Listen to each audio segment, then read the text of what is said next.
All right, we'll open tonight with the roll call. Larry? Here. Ross? Val? Here. And Scott? Here. We've published a notice of the meeting, tonight's meeting in the Wakefield Republican, and we've also posted it in 3 locations in town. The open meeting laws are, to my, they're not, we've got pamphlets, Pam, do we have the pamphlets? Sure, just, they're here. You don't have the pamphlets? I don't have them, I have a different bag. Are they not posted at all, or where did they? Well, they're in here someplace. I'll go look. They were in one of these rooms. They must have gotten it.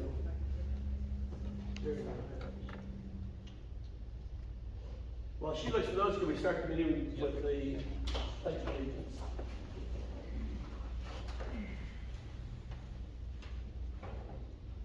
I pledge allegiance to the flag of the United States of America and to the republic for which it stands, one nation, under God, indivisible, with liberty and justice for all. Thank you. Did you find them? No, I'm just wondering if they're back in the closet. They may have gotten moved, that big. Sorry. When I went to Kearney, they gave us a new bag. You know how you go to the league and they give you a new bag every time you go, so I just grabbed one today. Guess I got the new one instead of the old one. We can proceed with it. We could proceed without them, no, we look at this. Okay. The first item on the agenda is to approve the consent agenda. If anyone wants something removed from the consent agenda, they could let us know at this time. Any members of the council? You okay, Larry? You want the poll removed from the? No. Everybody's okay? Okay, then I'd like to have a motion to approve the consent agenda. So, Ross made the motion, Scott second, is that okay? Ross? Aye. And Val? Aye. Scott? Aye. And Larry? Aye. All right, thank you. And then, we're going to, move number 14 to number, just before number 3 if we could. And because Jerry has another meeting tonight. And, I don't know if you've heard, but Sherry Oswald resigned as the director of the senior center, because of, some health concerns. And she did a tremendous job there. So we want to acknowledge that we appreciate the work that she did at the senior center. And at this time, we've got, well, if you've been to the senior center, it's pretty active right now. And it's been really positive interaction between Sherry and Jenny and the people that attend for lunch and for activities. And they've been really working hard to raise money to meet their budget. And a lot of the members of the committee are putting in their own funds and buying different foods when they have for example, they have is the tea tomorrow night, Val? And anyway, they've gone above and beyond. But for a long time, we've kind of, people have wondered about the fact that they have to pay rent on their building, which is part of our center. And I know they've talked to Wayne, and Wayne, the city provides their facility free of charge. And I think that they want to talk about that tonight. So Julie and Terry, you want to go ahead and get started? I appreciate the time. Thanks for moving me up, Paul. Unfortunately, I haven't done the meeting, so we appreciate the time. And on behalf of the senior center board and the management, and Paul pretty much mentioned Sherry's, and so that was quite a blow that she had to quit. And it wasn't because she was unhappy there; she loved it there. She just told me that the other night, and she needed to quit, but her health concerns take precedence, and we understand that. So, but everybody else is stepping up, and volunteers are doing a great job, and hopefully that will continue. But and on behalf of the board and the clients and the management, we do appreciate the room over there that the city provides. It's a great facility, and we do really appreciate that. We want to reiterate that. And I think everybody knows that the services that are supplied over there, but I'll go briefly over them.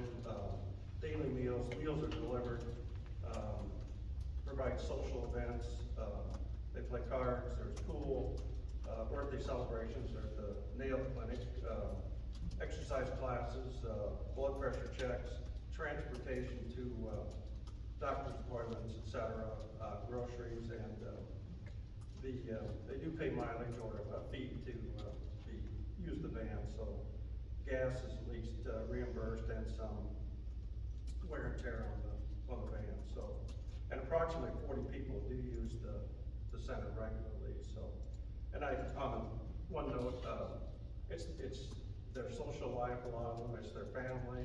I remember when it was closed down a year ago because of COVID, and helping deliver meals to some of the people, the look on their face was, are we ever gonna open again, or when can you open again, you know, so socially, it was pretty tough for them, so when it did open again, and I know we did rush that a little bit, but I just thought, we gotta get going again, so, and that all worked out, so, the look on their faces when they could come back, why it was, you could tell that they enjoyed being down there, so.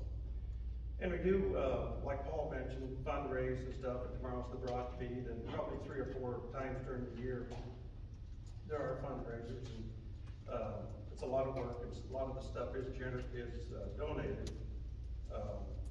But it's a lot of work, and people are really generous, those, I'm not gonna throw a bunch of dollar figures around, but, it's pretty substantial, but still, doesn't cover the cash flow that is needed, so, we also send out some letters for the last couple of years. I think we did skip COVID because everybody was kind of reeling from that. Sent out letters to some of the bigger businesses soliciting money. And I hope I don't leave somebody out, but some of the bigger contributors were Michael's Foods, Cubby's, MPF Dairy, CVA, F&M Bank, and Wayne. So we really appreciate that. They were quite generous. So there's always people donating money for supplies, just regular operational expenses. Memorial money is given, so they're pretty generous with memorial money, but that does not go in the general fund. And that doesn't usually, I don't think it does. That's usually by something. They can designate. Yeah, or it that's can- right, okay. And one of the last things I think I remember, they bought a big high definition smart TV, which they really enjoy, and they're for exercising and whatnot, so,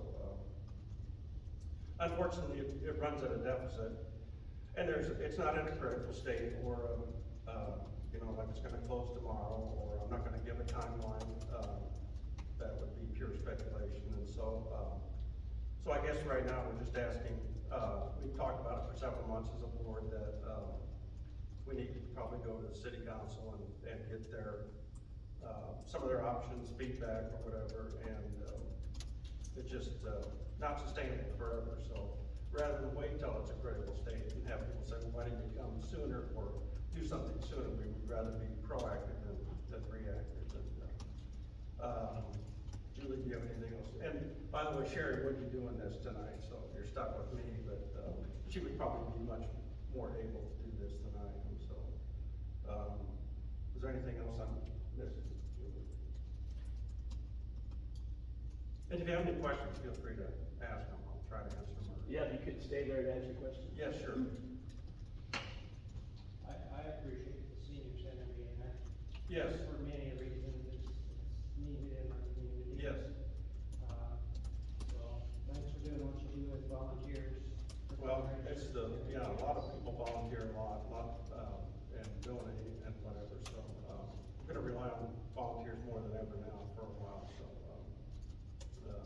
and I know there's family members here that have family members that use it, and, I was telling Paul earlier that, my parents thought, we tried to get them to come to the senior center years ago, and they, no, that wasn't, once they did it, they never quit going until, they couldn't go anymore, so it was that important, and it is that important to some people, so. Any other questions? Your expense for the city is $900 per month, correct? That's right. And how long have you been here? 3.5 years now, I believe. It started in, December of 18, I believe. So I think that's 3.5 years. Say your primary expense every month, I mean, is that the biggest food? No, the meals are dollar for dollar exchange, what the people pay for meals, that's just a break even thing there. Although the senior center does supplement, some of the things, fruit or whatever, things like that, they do supplement that, containers for home delivery and stuff like that, so. So rent is your primary expense. Labor, is right up there too, so, and some insurance, vehicle expense, that's not huge, but. And,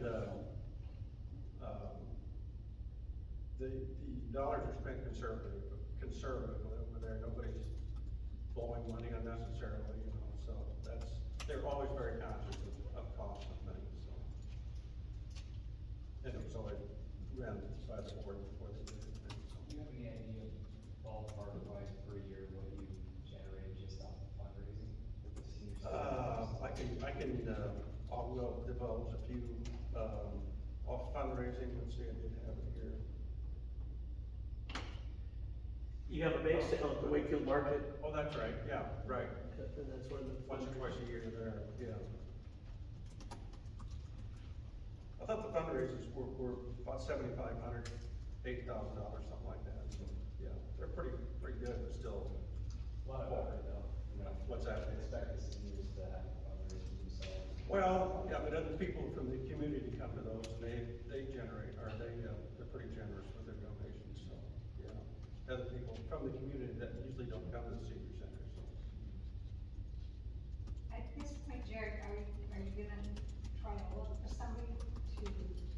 Probably, we'll have to have a meeting here shortly, and, Okay. within the next few days, because we just got a we weren't gonna do anything, that would have been right, so. But what came to mind is, I know the Civic Center doesn't have a director right now either, The what center? the whole. Oh, Civic yes, I Center. know. And, you know, if that's something that we need to work on cooperatively, maybe that would be a good idea. I'm not part of the board anymore, so I'm sort of just speaking outside the mouth, but maybe that would be a good thing all the way around. If some people from Civic Center Board would work with you guys and. Oh, no, I think, that idea's been tossed around, I think we'd be open to that, yes, to combine the two. Makes sense. Yeah, no, that has been discussed, and I think we'd be open to It is that. one building. Yes, that's right. Unfortunately, you see, help wanted on so many places, you know, and labor is just a nightmare to get, you know, for part-time or whatever. Or maybe if we cooperate, that would up the ante now. Yes, To make that's it right. look That- favorable. Yeah, they don't wanna work part-time, and then if they want to work full-time, they want benefits, you know, which I totally understand, so. It's a tough job market right now. And I just objected with Sherry and Jenny, it's not really a job, it's a calling for them, but they. Yes, yes. They're really helping a lot of people, and, if you're there, you see them interact with, people. Oh, it's yes, just it's amazing. unbelievable. Yeah. So we've been pretty fortunate that we have people that are that committed to it, and hopefully we can keep people like that. Yes, yeah. But there's two things you could do. First of all, our council agreed to do the restroom, right? And now that's kind of, it's not feasible to do the $70,000 for the restroom, correct? That's kind of what the council has been told.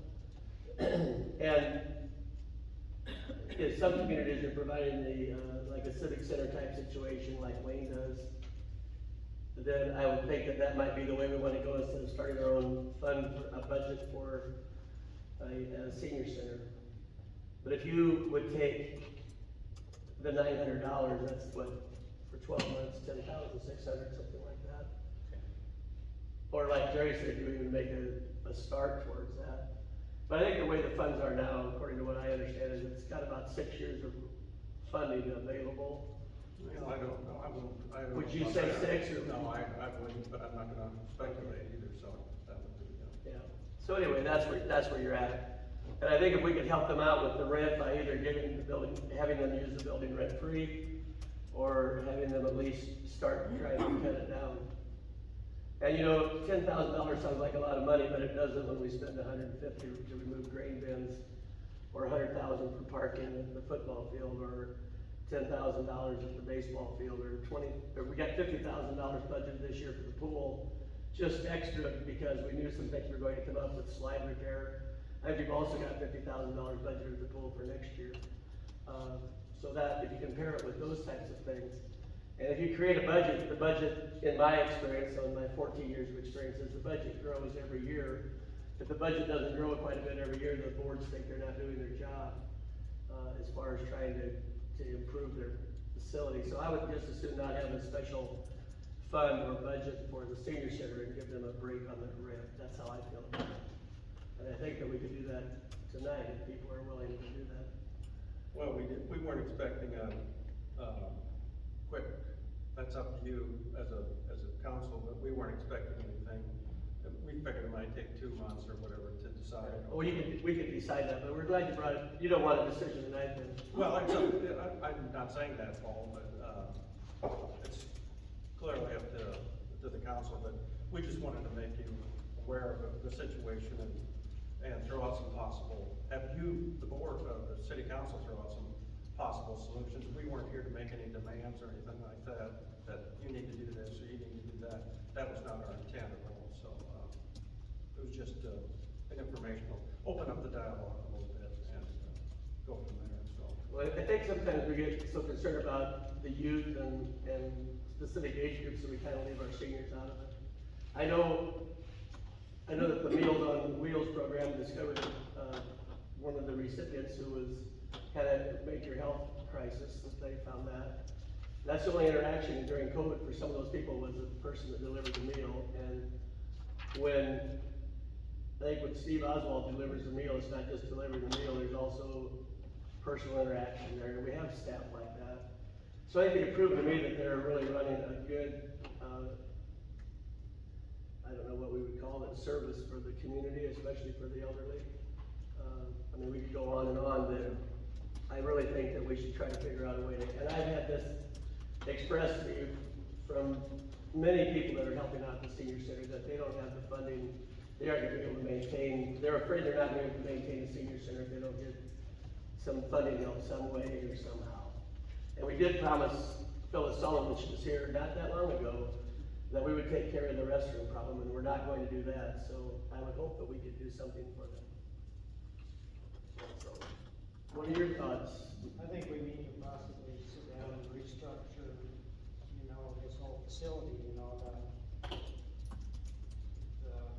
how we're running the whole thing, because right now, we're running about 50% in the red. So, and that's with their donation every month, so I think that we need to look at the whole picture and see if we can do that possibly. Yeah, and how much more is it taking to have you guys fill in without anybody down here managing at the city office? Yeah, that's me. But the senior center shouldn't be responsible for your finances for this beautiful building. I mean, I think you're kind of putting the seniors were basically instructed that this would be their new home. But how can we spend money, I mean, how can we look at a parking lot or, getting a building, taking green bins down, and we've got, over 100,000 on that, and we can't afford to cut their rent in half or cut their rent entirely? That they're gonna be the ones that are gonna have to pay the bill because this building is not self-sufficient, which I think if you look at it, it was never going to be self-sufficient. It's a service you provide to the community.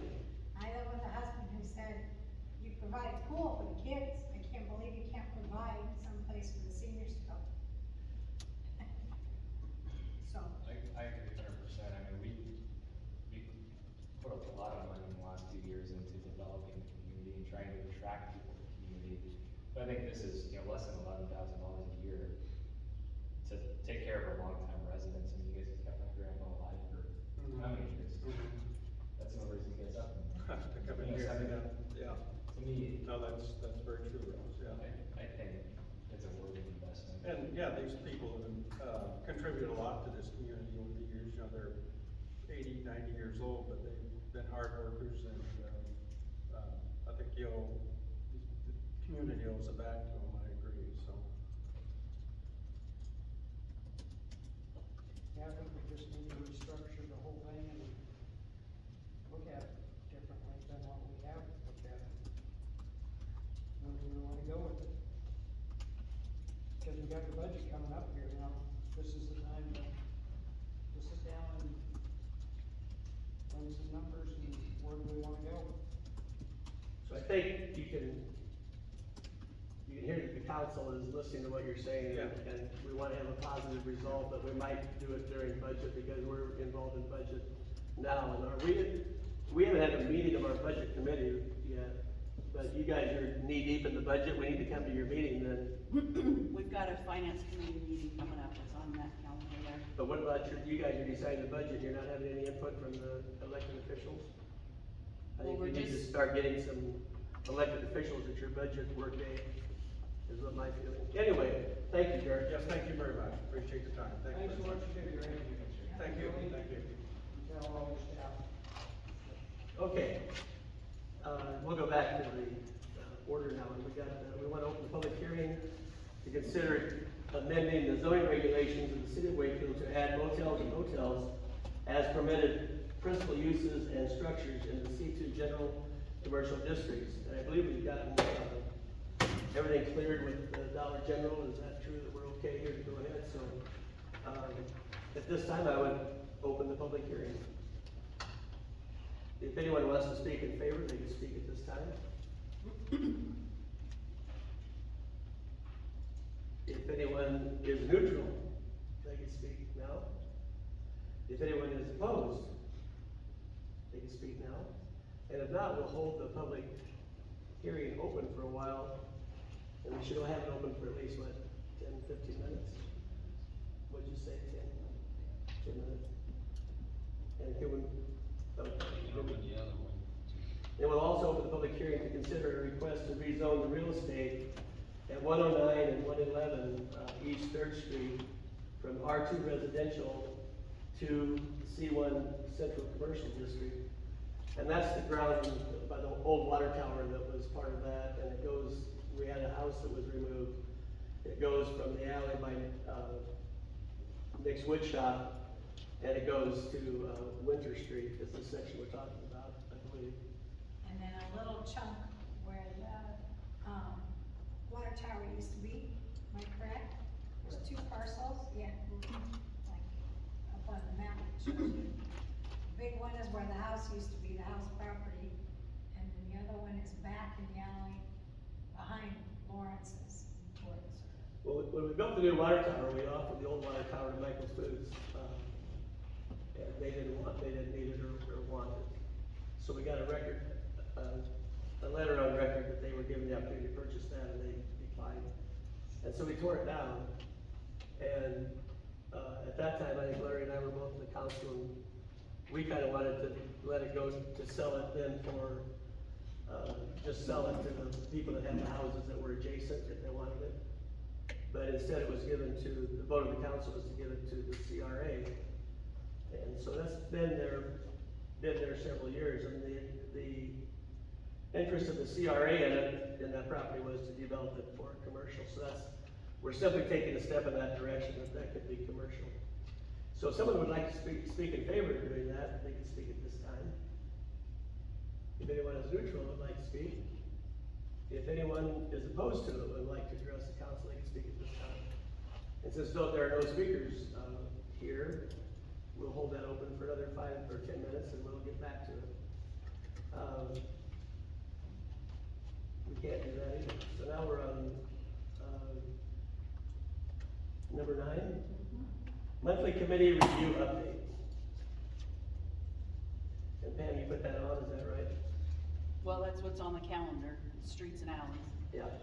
And we did meet streets and alleys. Val was here, Larry was here, I was here, and had a good discussion.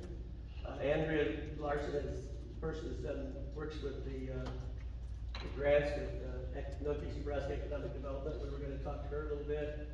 We've talked to Lowell because we have not enough dollars really to do any more than we're already doing, which is 9th Street, and we'd like to do the project at the care center. But we wanna do it with a professional paver that has and what else, Val? I was gonna say Chad has some ideas too, that he to keep track of costs. But I think this council is in agreement that we wanna do it with people that are pavers and not do it with, just,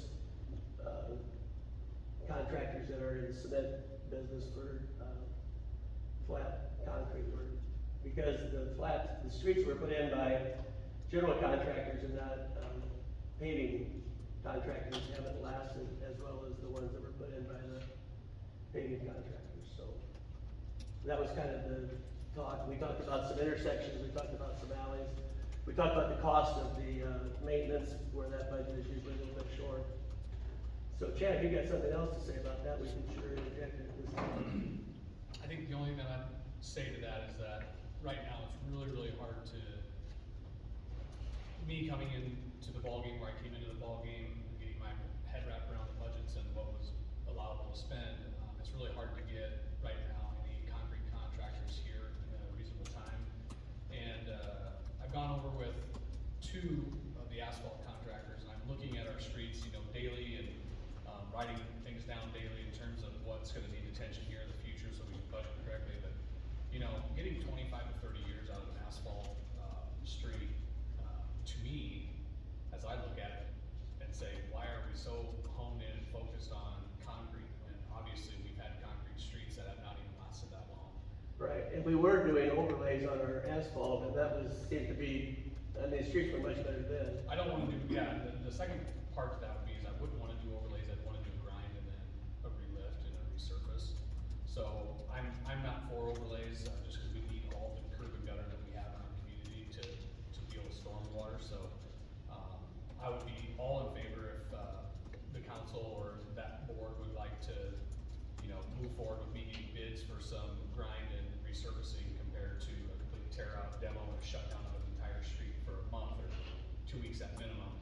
Whereas a grind and a resurface can be done in a matter of 3 to 5 days on a full intersection or a full half block. We've taken so many asphalt streets out though, that now we've got broken up concrete streets that were put in 20 years ago, so. Yeah. We do have some asphalt that's deteriorating, but I don't know if those are on your list as the ones Yes. that need first Some, priority. yeah, and Chad has that list, and we've talked about it before. Yeah, we have a priority list and, yes, some of them that are currently concrete, I would say it's all in favor of, tearing that concrete out and replacing it with concrete. The stuff that's currently asphalt, I would say that we stay with the current asphalt and be able to do more of that street that's in disrepair, for the price of the tear out. So we could do more asphalt if we just did the asphalt, and I would agree that that's a good plan. Yeah, there's two ways to look at it. There's so many people have been honed in on all concrete projects and we really need to attend to some of the Yeah, asphalt. we didn't really hone in on it, it was just the direction that had taken place with the prior, when Dan Zukowski was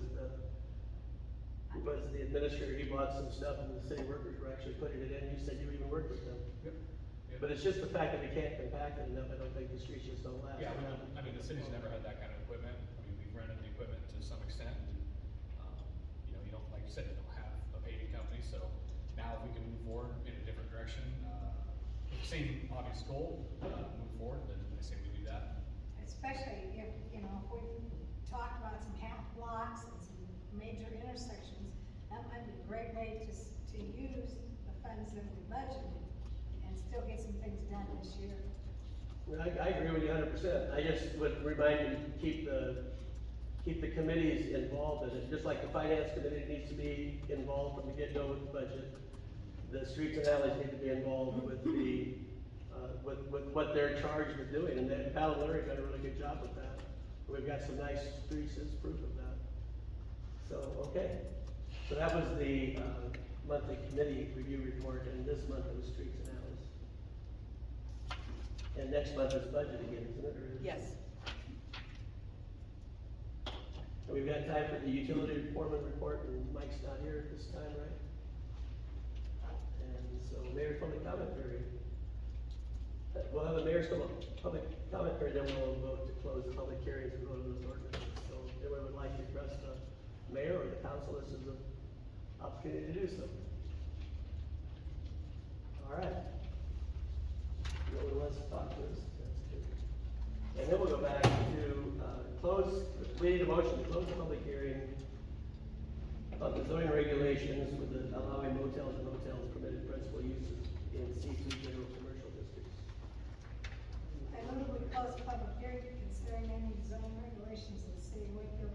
motels and hotels as permitted principal uses and structures to the C2 general commercial districts. And Larry seconded, so the motion is to close the public hearing. Val? Aye. Scott? Aye. Larry? And Ross? Okay. And then we would be able to approve ordinance 9/2022 to amend the zoning regulations to include the motels and hotels. I believe we just have to read it. Don't have to- Somebody has to introduce it. Yep. We have to introduce it to move the pass. Well, and then you gotta waive the 3 readings. No, we don't wanna waive the 3 readings, so there's no need to, there's no motel going up right now. So then you just read it. Okay. Somebody introduce. You want me to read Just this? read the heading. Ordinance number 9/2022. Can someone introduce, move to pass, or move to just introduce it? And I'll read it. I move that we move to introduce ordinance 9/2022.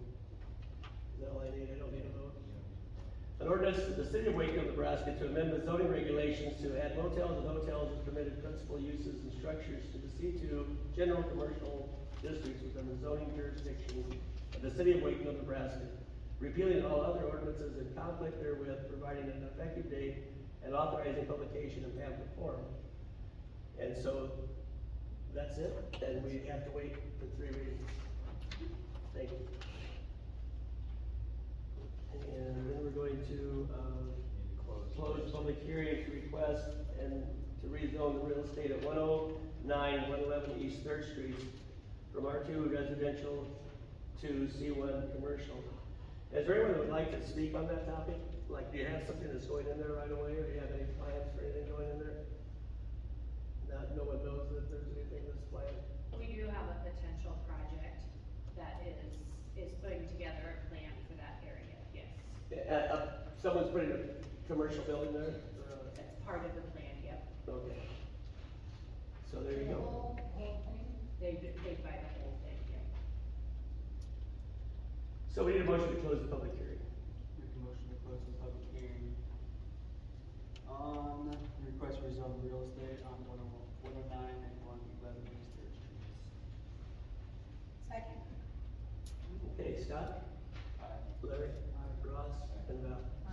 So we've closed the public hearing, and now we have to have someone that just introduces this ordinance 10/2022, and we have to have the 3 readings, you don't have to move past, just introduce it. I move to introduce ordinance 10/2022, amending the zoning map of the city of Wakefield, change certain real estate now zoned as R2 residential district to C1 central commercial district to provide, That's good. You want to read the, so thank you, you introduced it, so I'll read it. An ordinance amending the zoning map of the city of Wakefield, Nebraska to change certain real estate now zoned as R2 residential district to C1 central commercial district to provide an effective date and authorizing publication in pamphlet form. So that's all we need to do. We've introduced it, we have to read it 3 times. And now, we're number 12, so Gen Pro Solar, energy presentation and pricing, speaker Doug Dykstra. So is Doug here? He was driving around earlier when I pulled in. So we'll come back to this one then. Number 15 is the Rural Fire District would like the city's blessing to pursue the sand-on ground south of Wakefield to the future side of Wakefield Volunteer Fire Department. Speaker is Lyle. He called me earlier and said he might not make it tonight. He would like to be put on the August agenda. The Rural Fire Board wanted to meet to discuss their budget first before they came in and spoke with us. But he wanted to make sure that everybody took the time to read the site and needs study that was handed out to you before. Okay, so then we'll go to, Dr. Debbie and Jacob want to speak tonight, and they've been doing a good job trying to get some grants written for us and trying to get some information. They did a survey, they did a 5K that had a lot of stuff going on. They're helping with the, Wakefield markets as well. So guys, welcome. Thank you so much for the opportunity.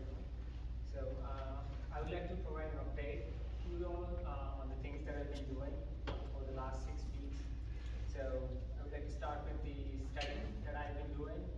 And we have launched it on online and paper, and we have collected over 167 responses. And we were actually hoping to get more than 400, but given the time frame, so we could work with that. So I'd like to provide a brief overview on that.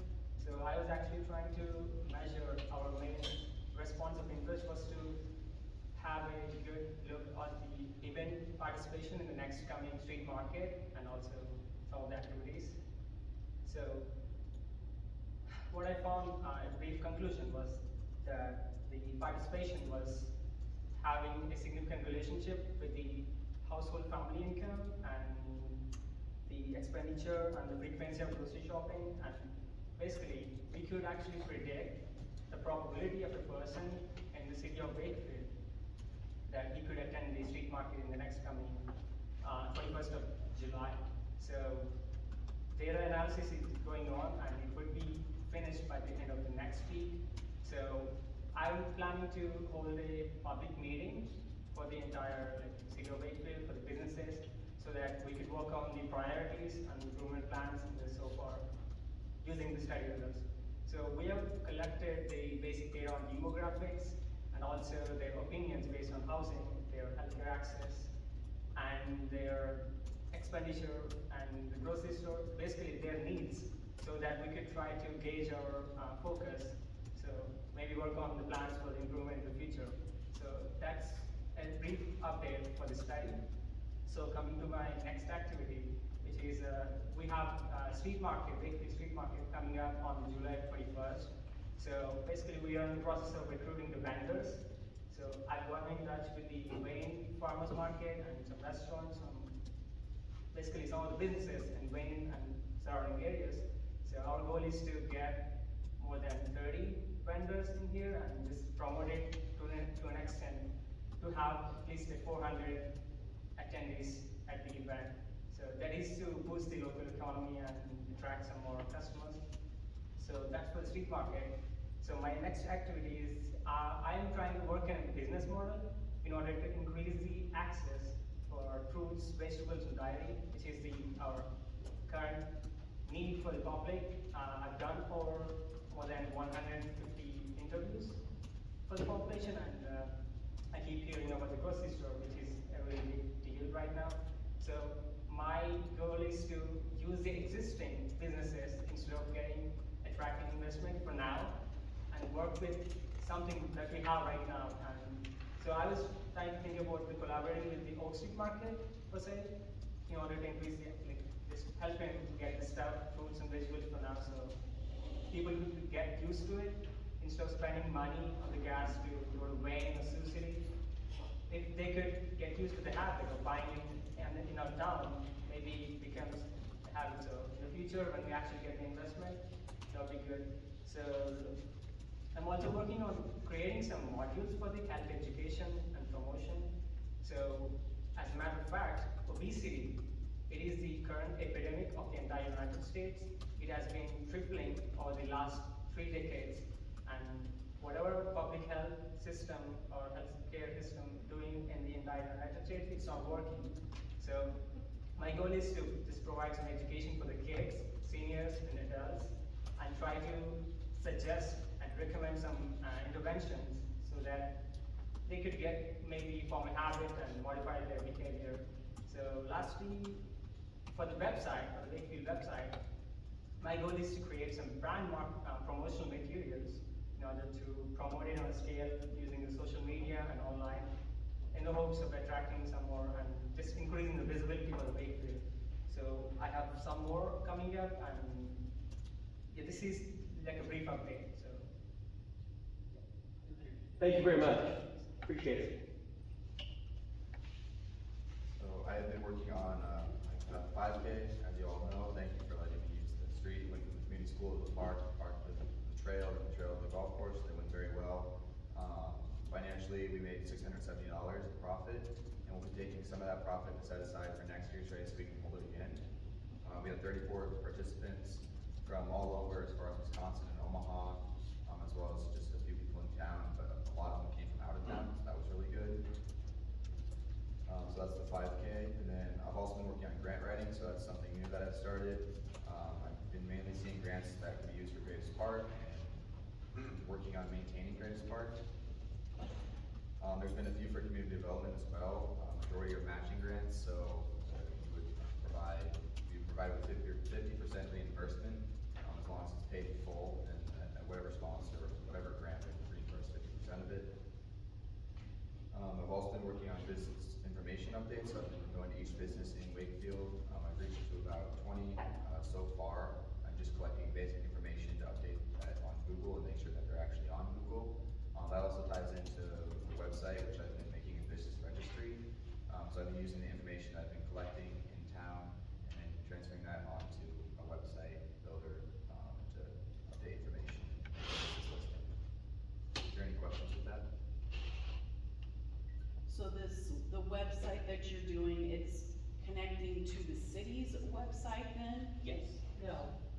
It'll be a new city. Okay, because I was gonna say that one definitely needs updating for sure, because we get calls or people come in, well, your website says, and not all the information is correct. So we've both been working on gathering information to That's update, good, we need that badly. taking pictures, or just anything like that, so. But they say if you've got a website, you don't update it on a regular basis, people won't be on it, so that's good that you're doing that. Thank you guys, you're not done yet though, are you? All right. Yes. You are? So, I mean, I'm just just, wanna answer any there, questions. if there's any questions. I've taken some notes, you've been doing a lot, so we appreciate the fact that you're here. Council, do you have questions? You stated you're working with existing businesses? Yes.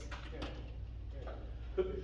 And you're working with the Oak Street Market? Yeah, I have a idea of mine, which is to collaborate with the Pack and Save or Quality Foods in the Wayne, which is our closest city. So, and from the interviews, the information that I got, people say that they go to Pack and Save or Quality Foods, like they're most interested is in buying from there because it's close by. So my idea is to get some stuff from there. I already got in touch with Pack and Save, so they're willing to work with us, giving just need some time to look over the things. So get some fruits and vegetables, and he's also expanding. This norm is also expanding, in the process of expanding. So my idea is to get some stuff, not buy it, just make the sales on their behalf and make a proper margin on top of it. So people would have access to fruits and vegetables instead of spending money on the gas to go there. They could potentially buy some stuff in here. So I'll get you guys, get you the specifics on it, but this is basically an overall idea. Because Norm's interested in doing something since he's expanding, correct? Yes. You have 30 vendors coming for the, Yes, sir. Market? Potentially, we have access to 30, and we're still actually following up, and most probably we'll get to 30. hope you get good weather. And who won the 5K? That's what I wanna know, who won the race?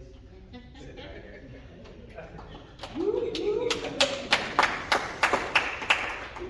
Good sound. But that was good activity for, especially the alumni weekend, because there were quite a few people that were watching it, not only running it, but watching it too. So it was a nice weather, it was a really nice event, and you raised $670, so that's great.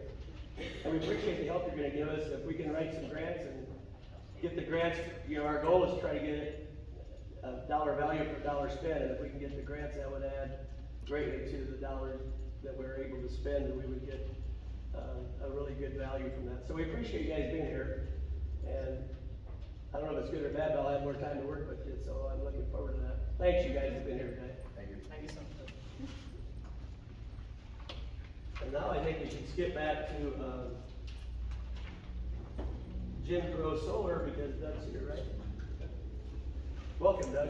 Thank you. I apologize very much for breaking into you while you were speaking. I was sitting at the city office waiting for you guys to show up. Oh, well, that's kind of interesting, because that is where we usually have our meetings, but we switched to here during COVID, because we could have more space, and so but that is a problem once in a while. The good news is I ran into your brother, Okay, which one, Tom? the one that by the greenhouse. Rob? Yeah. So thankfully he shot me in the right direction. Well, good. Okay, I work for a company called Jim Pro Energy, and we're based out of Piedmont, South Dakota, but we've done a lot of work in Nebraska. We've been around since 2003, and we've always been in the energy efficiency business. When we talk about energy efficiency, we started out as a solar pumping business where a farmer needed to pump in the middle of nowhere. And he knew he had water there, didn't want to run the electricity to it, so we started rigging up solar panels for him. Since then, we've grown and grown and grown, and we've worked in 15 different countries around the world, and I think at last count we were in 26 different states that we've worked in. Being this close to Nebraska, Nebraska's kind of been our bread and butter for solar.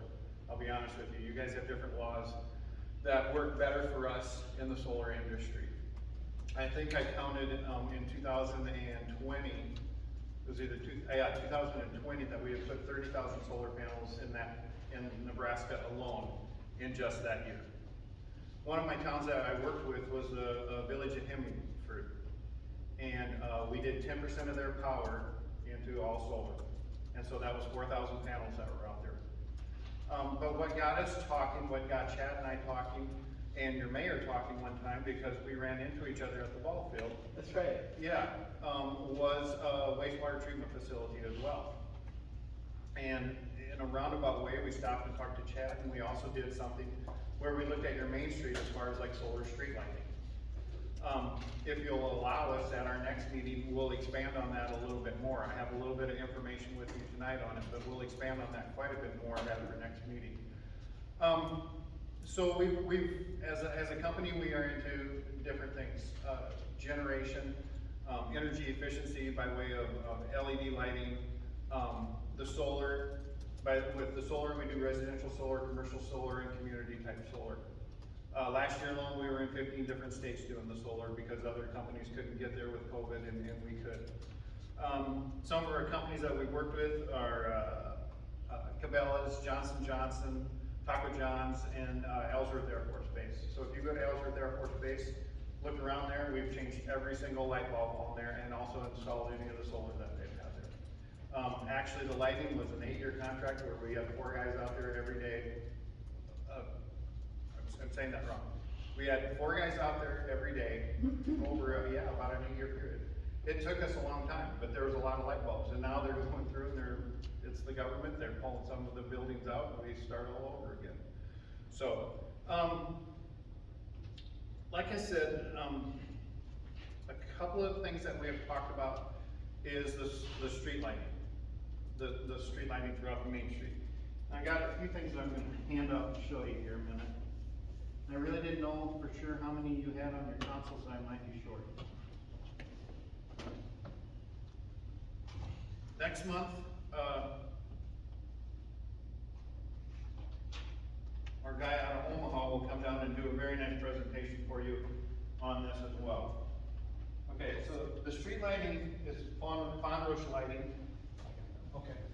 And you'll see it, you're gonna see it a lot more coming through in the United States, but we work with a company out of France with the Fonroche. And they're the largest company in the world. Anybody back here would like to see one? I'm glad you do. Okay. They're the largest company in the world. Oh, and they've got a few more things figured out than other companies, we believe.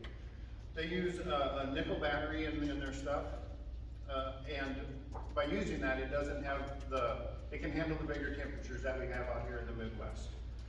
The other thing they do is they base everything on the data that's provided out here. I think they use 10 years of data and picking your 6 worst days.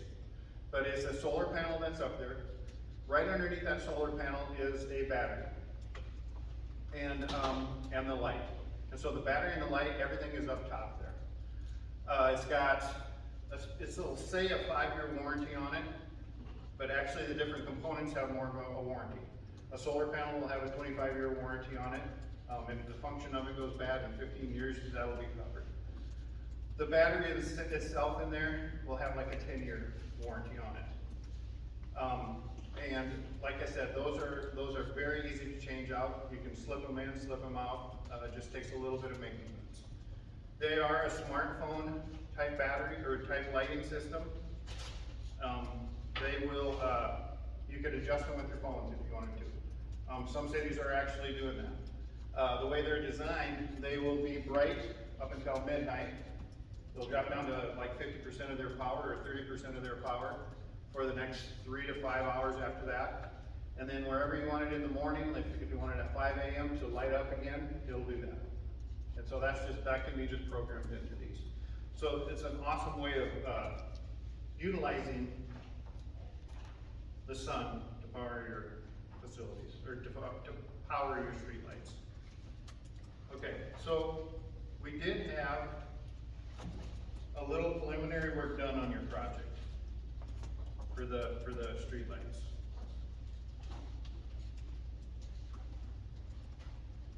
Here again, I might be a few people short on numbers here.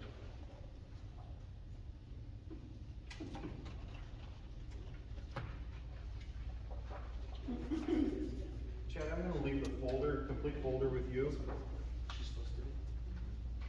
Okay, this shows your Main Street, and I think basically what we did here was disregard what you had for poles there, and just show them in the right spacing wherever it worked out best. So the little red dots on there actually represent where it's going to be. Okay.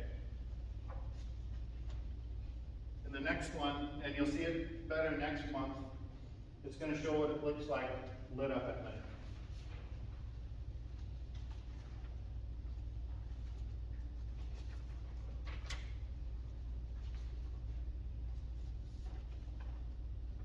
And I realize it's a black and white picture, but that's kind of what it is. So it would provide more than enough lighting all the way through your main street. And I believe when we did this, we had it at 19 poles, zigzagging across Main Street like that. Budget numbers, I think we were kind of hitting what we were roughly looking at for budget numbers. We'll get into that a little bit more next time if you guys are very interested. Where he'll do a whole display. He'll show exactly how these things are working. One of the things that we have fun with Monroe Lighting is in Europe, there's supermarket chains that are doing this and doing their whole parking lots because that's how people recognize their parking lots. It's bringing them business because it's noticeable. I do think very much so in any town, whenever they do this, it is noticeable to other people. Any questions on this? And like I said, I'm just hitting over this fairly quickly and kind of setting you up for next time more. If it's directed down well, like apartments along aren't gonna be on the. No, absolutely not. It's directed down very well. And in fact, I'm not sure if I have a good picture of that or not, but the light that we used was a domus light to give it more of an old-fashioned look. To kind of keep with, you have an awesome Main Street here. You have an awesome town, baseball field just blows me away. But, so to keep kind of that look more, it's like a dome-covered light, which will absolutely shine that light straight down and into the area. And what's nice about that is you don't have when plays go over, it's not such a bright glow in the sky. I'm not sure if I have a really good picture of that dome light. I don't think so. Pardon me? No, I think you guys would very much stand out with these. We've done a lot more colleges lately. So if for the first Main Street, we get discount. Absolutely. Yeah. Good try, Al. Okay, I'll set some of these up too. This one will actually show that dome light where it focuses more down as compared to more of a modern look on there. Have you done any colleges around here, like Wayne State? More South Dakota ones. Black Hill State has done. Okay. Man, they're trying to go Thank you. completely off grid with about everything that they're doing. So we've done a lot of solar and stuff out there. It could be more of a dome like this one, domus, where it more points down instead of something like this, with a more modern look. Like I said, the colleges, Northern State is another one that I've done a lot of work on lately. And we're just on the beginning basis of USD. So that was what my son was there, so I was wondering if they were gonna get it. Yep. by the dome is kind of where the area that we're looking at first. Okay. Yep. What Scott had just brought up, which is a good point, if you're doing some preliminary planning, what we probably want to do is include from the highway up Third Street to Main. Absolutely, and we can refocus these however we want. So if you wanted to add a few more lights going alongside there, first count that I had, I would think I was at 22 that were kind of like the Main Street lights through there. So we've had a couple of different counts, and then we just kind of thought, well, these can go anywhere on there. And so let's just put them right exactly where we wanted them, just down Main Street, and we'll go from there. Okay, does it have a backup system? They really don't need it. Battery is your backup, you really don't need it, it'll go, you know, Okay, yep. so you don't have to hardwire it. No hard wiring, no engineering, you don't have to have any of that stuff, this is all set, you're ready to go. That's the greatest part about these. Hey, Doug, what's the cost per pole? Well, it gets a little hairy because it's cheaper the more poles that you get always. We looked at a budget number of around 150,000 is what we were looking at, and that's what we were trying to stay within the realm. And that'd be like for 20 some poles or something like And that? this was, I believe, at 19 poles. Installed? And then, that's a rough number, an absolutely rough. Installed? Installed, except for one thing, the bases. Yep. So if you were gonna put these in a park area or something like that, you could direct drive these into the ground, the poles into the ground. Oh, when I was going over warranty, the poles have a lifetime warranty on them, which is also a nice thing. This one's gonna have more details of it, and we'll have a lot more details for you next time.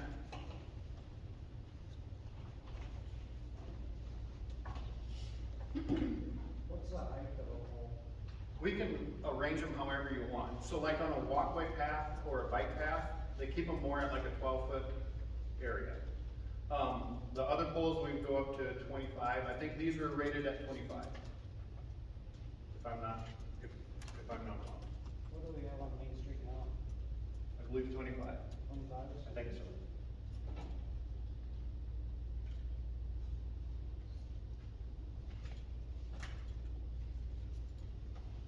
Any other questions about those, or? Thank you.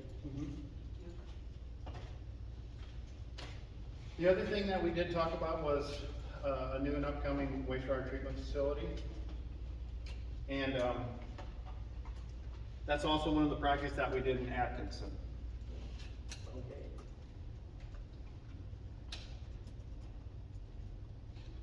Do we have a business card or information about the company? Okay.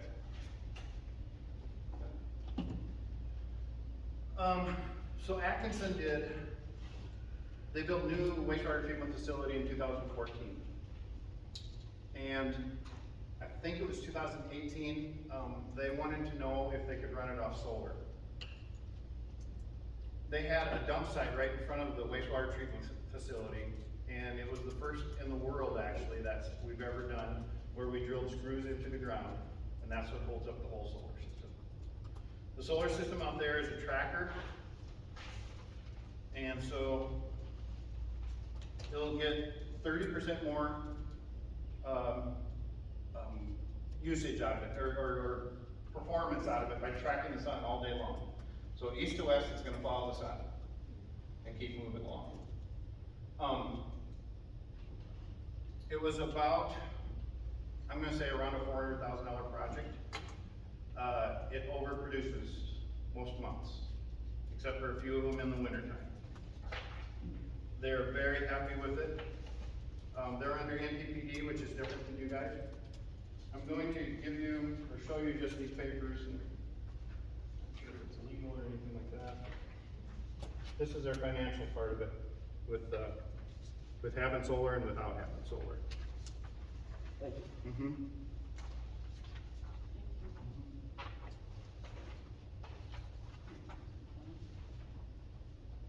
Here's an extra one.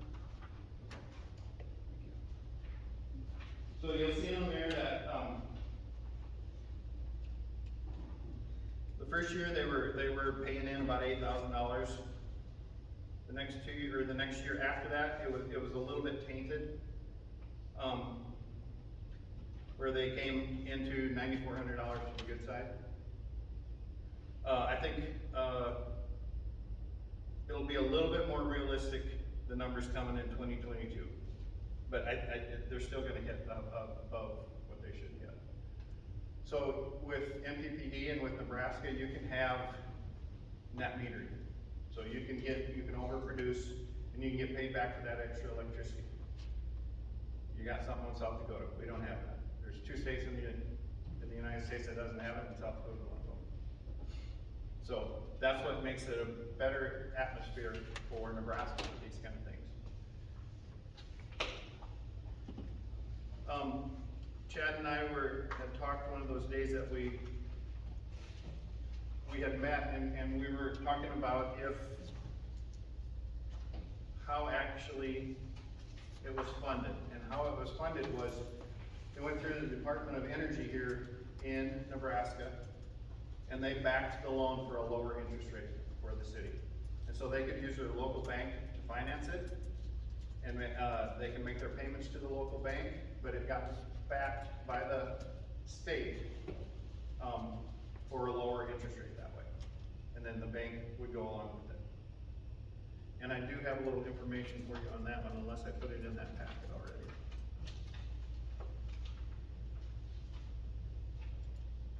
There again, our next step would be like estimated usage, what the engineers think that is going to have for usage, and then to design a program sort of around that.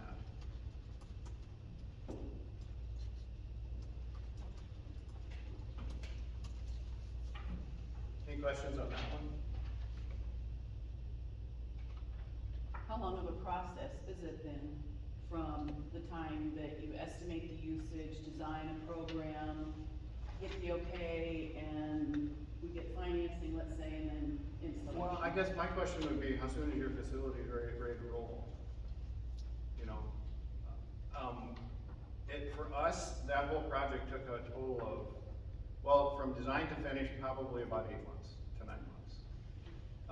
Part of that is the clearance that you have to get from the state for the cheaper funding and things.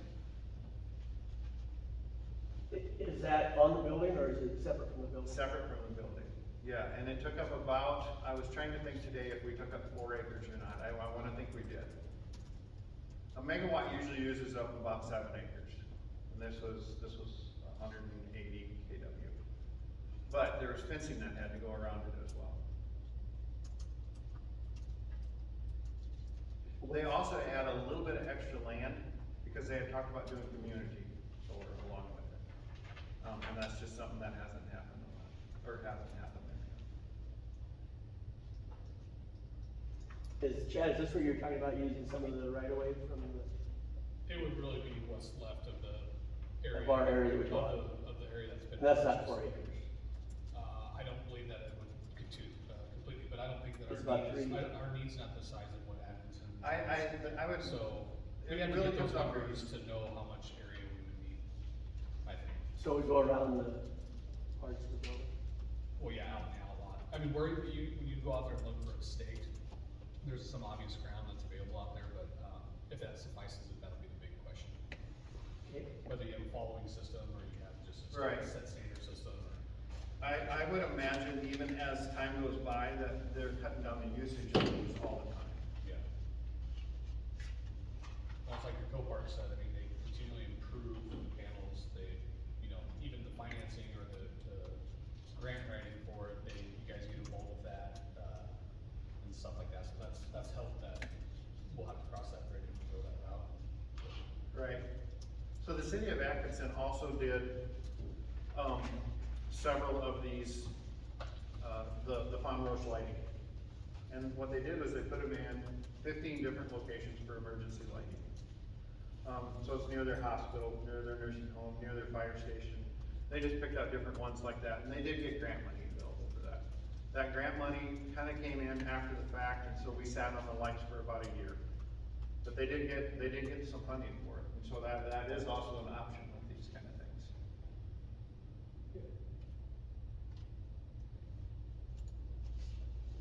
Any questions for Doug? I have one if I could ask you. Your business doesn't do solar panels like on buildings? Oh, yeah. It does? All of that, yep, residential, yep. Oh, okay.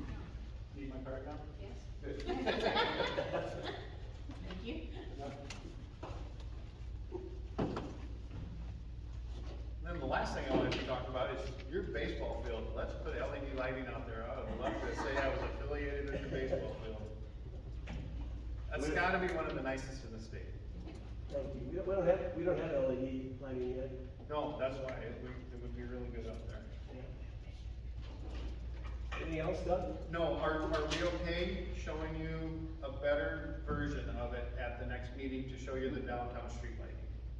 Would you like to see more of that? I would, council, yes. Yes. Okay. Oh, Okay. I appreciate you being here tonight. Yes, and so he'll have a presentation that will show on your big screens and he'll do a very nice job, and you'll understand it a lot better with that. And So, Doug, what's his name? his name is Michael, I can never remember his last So name. is it the guy that's on this, Michael Zermani? Yeah, it starts with an S. Okay. Yeah, I think that his name is on that last sheet or something. Yeah. Yep. August 10th. August 10th.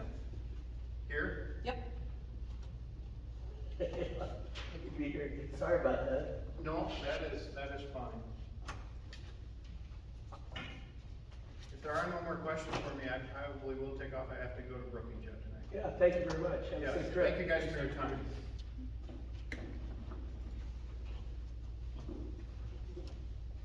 And so we're back to, update on Monroe Funeral Chapel project. And I know that there's a letter in our packet that, Lee or Teresa sent out to, Steve. And is there anything else on that? Teresa actually talked to me, Yeah, I called him and said, you're gonna get a letter. And, he has every intention of moving forward with the project. He's not backing out, you know. Okay. So that's all I know. All right. He wants to do the project. All right, thank you. Update on possible contract with Red's Range. Is there a speaker for that? Okay, we'll go on to 19, discussion regarding updated lease with Dennis, and Dennis is here tonight. Yes. And have you done some work there, Lee, with? No, I mean, I had a draft lease at the last meeting, but I know we wanted to talk with Dennis a little. We were trying to find a written lease if we ever had one, and we haven't been able to come up with that. Did we ever have a written one, Dennis? I thought we did, but We did too, but nobody's been able to find one. And so we were trying to get a hold of you, to determine, when did you first start leasing the ground? it's been about 28, 29 years ago. So, I've been out there. looking back. 1996. And when you started, you know, I've been out there and kind of now you're kind of over the whole area except for Strong Tire, kind of, right? But when you started, I think you were kind of just in the northeast corner, would that be right? It'd be the southeast corner. South? Be just before you got to pull into Strong's, because when I first started out there, Joel Gustafson had a lease deal. He farmed the rest of it up and around. And when Joel decided to retire out, and then I talked with Dan and Lowell, and we planted part of that up there. I had that in the alfalfa. And then when the gophers got so bad, we disced it back up and we sowed it in the grass.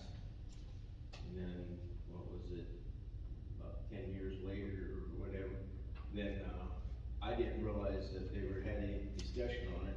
And Mark Bressler and them put their gun club in up there on top of the hill, right in the middle of everything. And when they're out there shooting, I mean, it goes over the perimeter, the whole perimeter. You're just pretty well messed up for going in and out. I mean, we looked at it, I don't think there's any, you know, any impediment to, it's just your decision as to whether you want to, allow the gun club or lease a portion of the dump to the gun club. We've looked at all the regulations and things. I thought last we talked,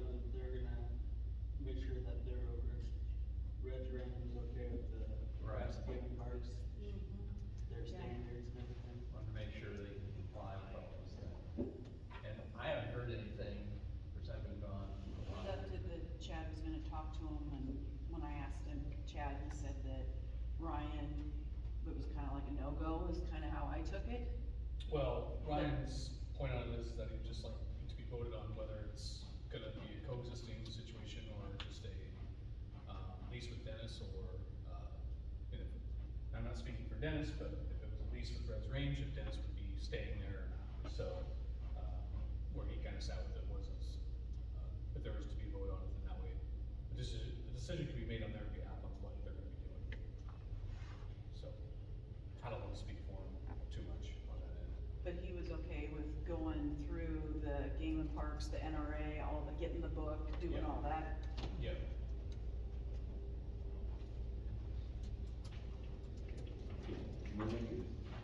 If we need to or something, I wouldn't mind upping my lease, because I do have 90% of it to keep all my grass. Because if I lose it, if you take part of it away, I'm gonna have to fold.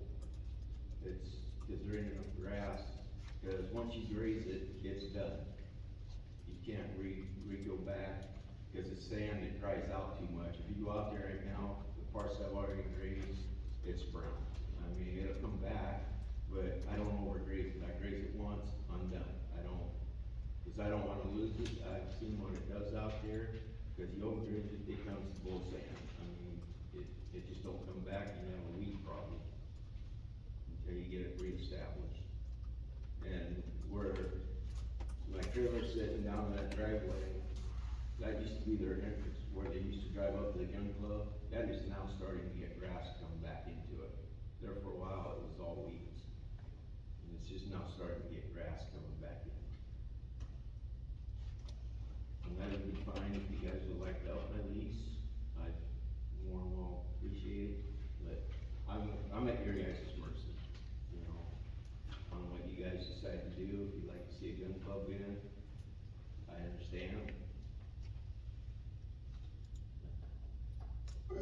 I'd rather see the gun club on private properties, than on a city landfill that's used by other people where there might be a chance of somebody,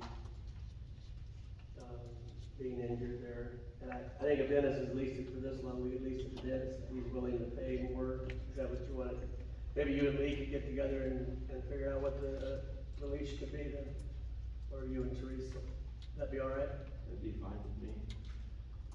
Lee, is that all right? Yeah, we got a place to start 30 years back. See, look a little more and see if we can come up with what we had before. But I think the erosion effect that Dennis is talking about is a concern, because that is sand, really, it's all sand, isn't it? Yeah, Pretty much, just saying. yes. But I have a proposed lease put together, and we just kind of needed to know, the area, you know, but I can. Tom's got a question. At the landfill, we qualify out there. I think Dennis said that where we qualify really isn't, it's the same deal anyhow, so. I mean, if we could just make sure that we have access to qualify. That's not, I don't think that's the problem is with, No, you guys, and you guys aren't gonna, I mean, you're not gonna be reckless, so. Yeah, we do like 3 times a year out there, so it's not. And you guys also go out and shoot off and on, and I don't have a problem with that. That's never been a problem. And my cattle get used to it where they shoot. There's nothing in the way of it. And the only thing was is I forgot to say that upper gate does get closed when I put, because the cows go under the electric fence because they don't get shot because of the dry sand. So they don't walk down the road and Right. just keep walking out. And I think I that just we want can- it shut, and they have opened it, and I don't care if they close it. It's because I just shut it at night, because I don't want to go out in the morning and find out that, oh, they're all put up at Joel's, or they're clear over in the neighbor's cornfield. And we can work that out, whoever. So you work that out. So why don't we work on that? Is that all right with council? You have their opinions? I think it's pretty established out there, the way it is. Okay, just, so that's something that you guys be okay with? I mean, your inclination is to not go with the gun club, is that what I'm kind of hearing? That's mine too, but you cattle up there, I guess. Yeah. Until when? Till October. Usually October, 1st of November. I try to make sure they're off there before deer season. city guys like to go out and go deer hunting, or, you know, people are, you know, walking the fence line with the tree. And I try to make sure they're locked in the goals during their, when deer season starts. And it's plenty of time, they gotta get off. I don't want, like I said, it's sand and it don't come back, and I don't wanna have to spray any more weeds or try getting it to regrow itself back. Dennis has also helped us out in a real bad snowstorm once in a while. He'll lend a hand, and we appreciate that. So if there's no other discussion, we'll go on then. Approved Gill Hauling Waste Management Contract Agreement, I believe that's in the packet. Chad, can you elaborate, what's the cost? Or have you got, is it exactly what we talked about the last time? When they were here? Yeah, we had made quite a few red line changes on that, a couple weeks ago, I believe that was, right, Lee? That was sent over to us.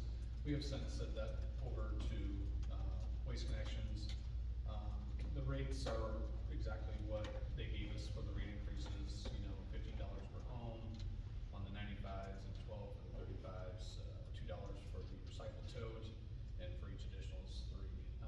There was just some minor changes on my end that I saw in terms of, the follow-up in case they didn't provide services to the residents, and they would have to provide proof of those reasons why, instead of, and then the potential of not being charged for those residents that missed, and a certain time frame for them to have. So has it been better this way? Reconcile. I feel like it's. Oh, yeah, better. it's been I way mean, better since we. the calls, since we had the meeting, I think the recycle, or the trash services has been quite a bit better. They're still missing a few every so often, but Getting that's human Jeff error. Rose, or you must- Yeah, I mean, I think they're trying to dial in their, electronic program, you know, Looks like they mapping are. and stuff, so I think now that they've got a little bit better feel with their new employees, the town's been taken care of in a lot better manner, but, I think we put a lot of the same verbiage from the prior contract into this, cause they had a very generic contract, from what Nikki and I read through, it seemed very generic, and just what they represent to all the towns, so we put those items back in, and then, we sent it off to them, and we have not heard from them.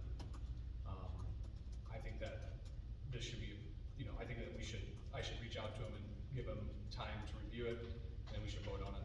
So not vote on it tonight, wait till August meeting? Okay, we'll do that then. So how does that, Yes. question, how's that affect what we're, since the contract is started, it's supposed to have started in June? It's still gonna honor the June start date, Okay, so because we're still going on the rates of the prior, right, and that, we've only, correct? I don't Right, see- John said at the meeting, they'll honor the current contract. Yeah. Until we. till we sign it? Yeah. Okay, So Andrew Larson's not here, is that correct? So I bypassed that one, so we're gonna talk about, sidewalk funding and reuse of funds. And so she'll probably be here in August, is that right? Here's an item that really concerns me, is number 21, discussion and take appropriate action regarding well number 2. And then my question is, do we have a site for well number 2 that's been approved? Yes.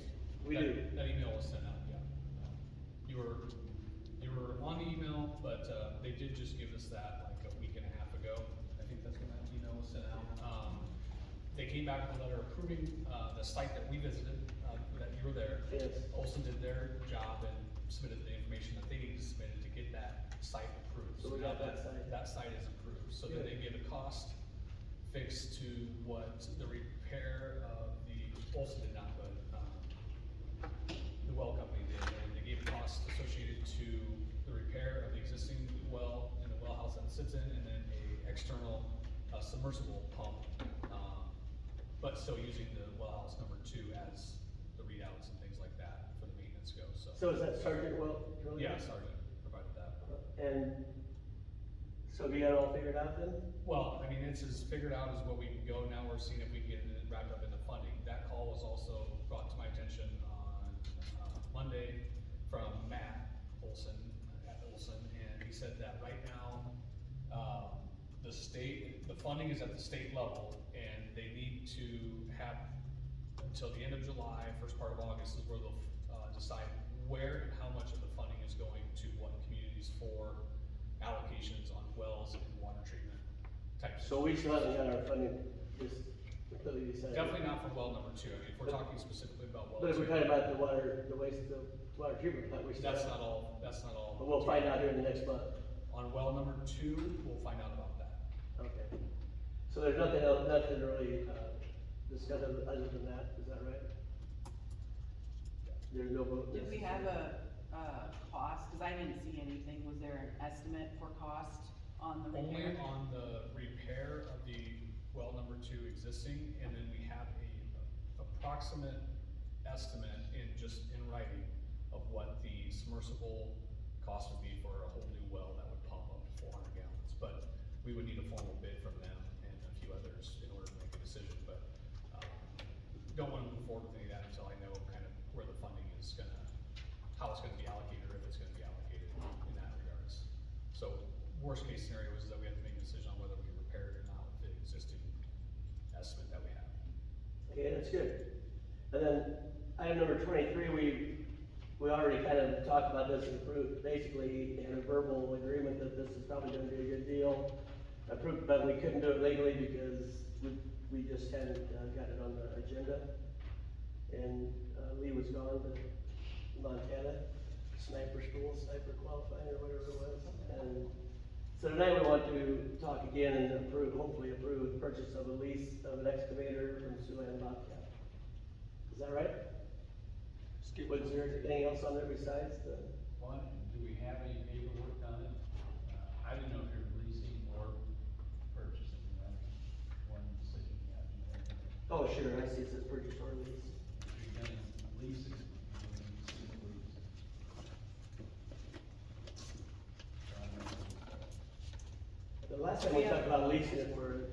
I do have that, I had it uploaded on the last. Yeah, I've got it, but it's not a formal bid, it's your spreadsheet. Oh, no, yeah, and that's based off the actual, so I had the paper copies, I thought I uploaded the lease and the deal, but I didn't because there's like 6 pages per lease and or purchase option, and it gets a little bit confusing, so I try to simplify it a little bit with that, so I do have those, and really, I think what it comes down to is like we're talking about the skid loader and the excavator at the same time.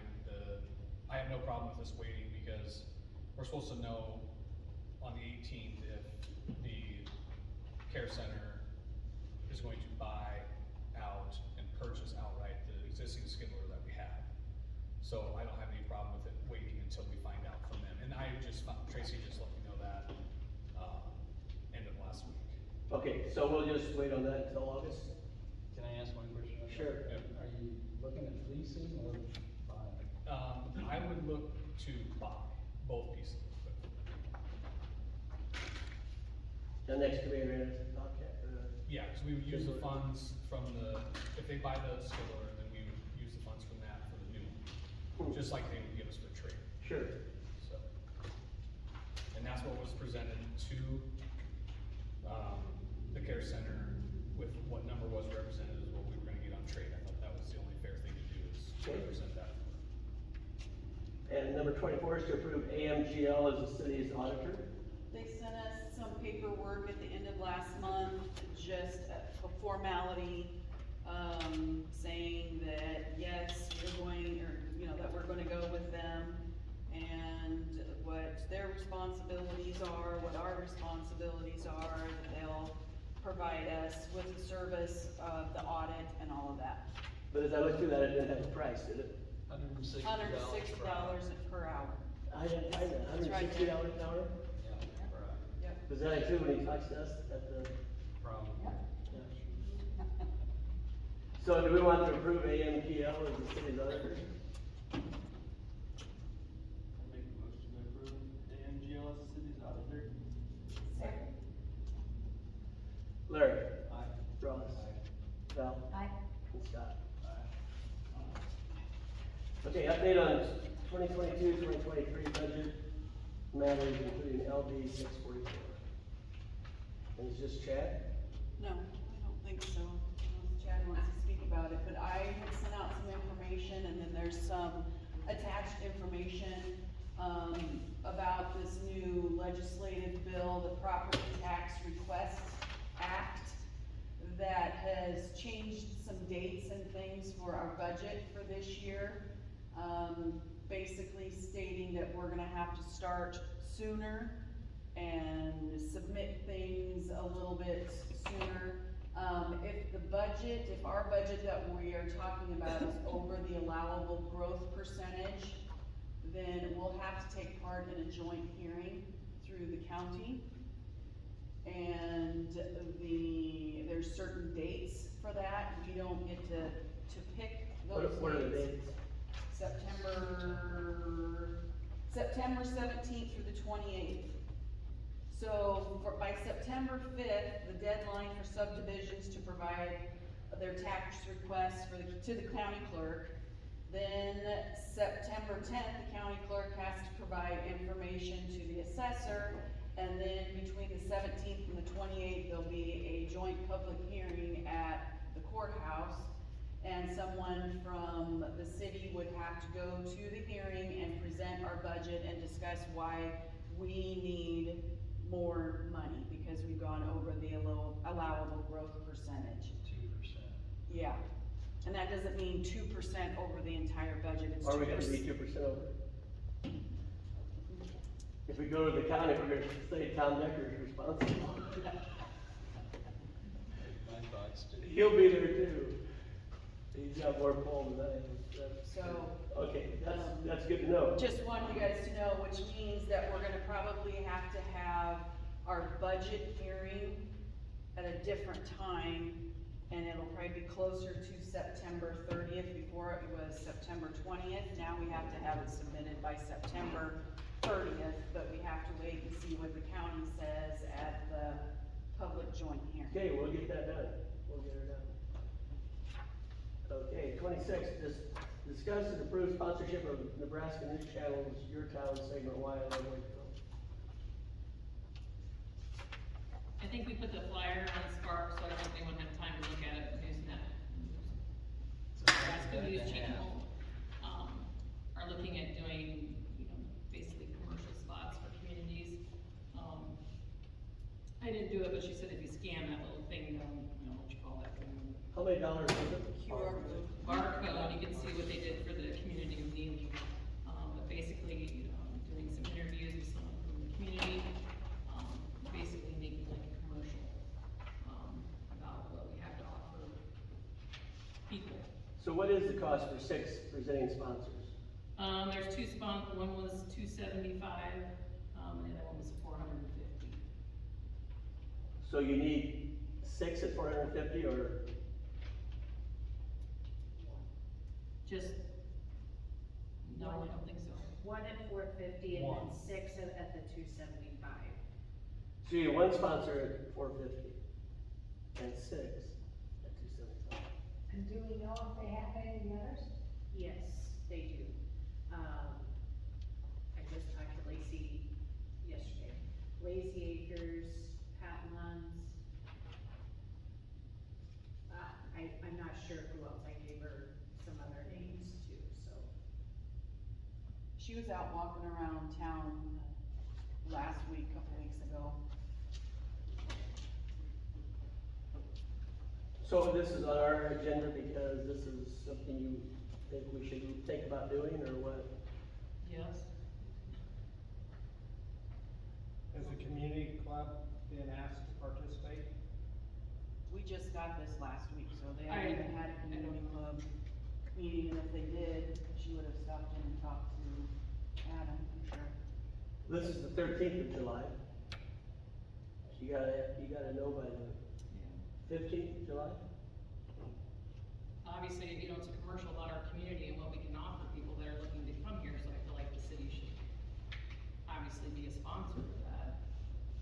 We have plenty of sales tax dollars, which can, go for community promotions, tourism, so I would suggest that we use sales tax dollars to pay for the 450. So no one's bought the 450 yet, it's just the 275. I don't know, I guess, and Who does know that? Is we'd have to call Lacey, I guess. Lacey? So yeah, right here. I think it'd be a good idea just to promote the city and get her name out there.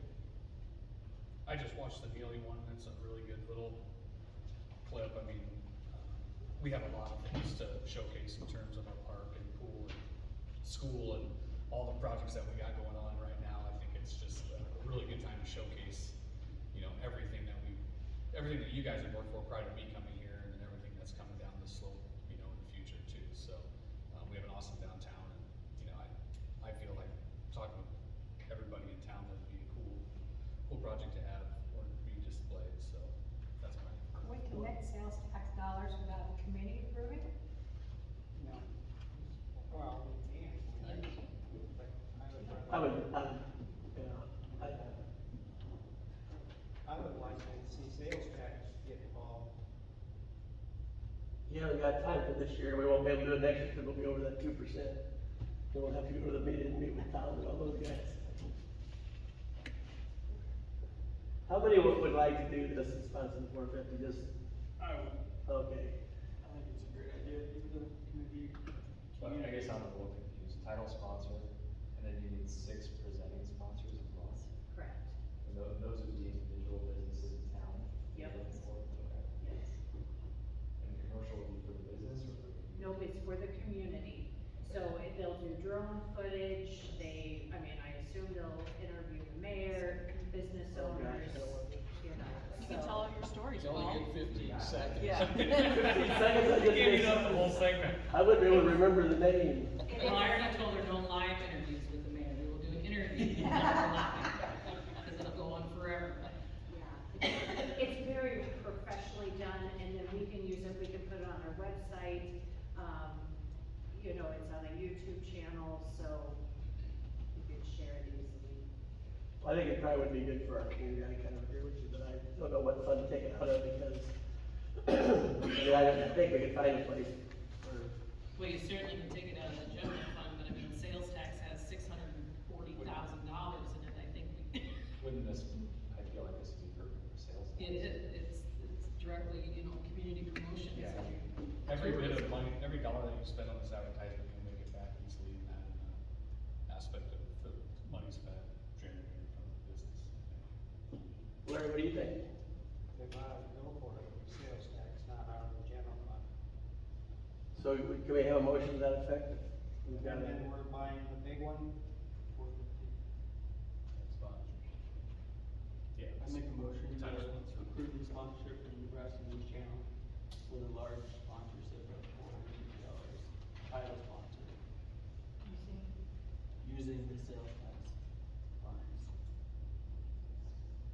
I'll second that. Okay, Scott made the motion to do the sponsorship for 450 out of sales tax funds, and Larry seconded it, and Ross? Val? Aye. Scott? And Larry? We skipped 22. U 22 is, okay, I'm gonna say that for last. 27, LB 840 application.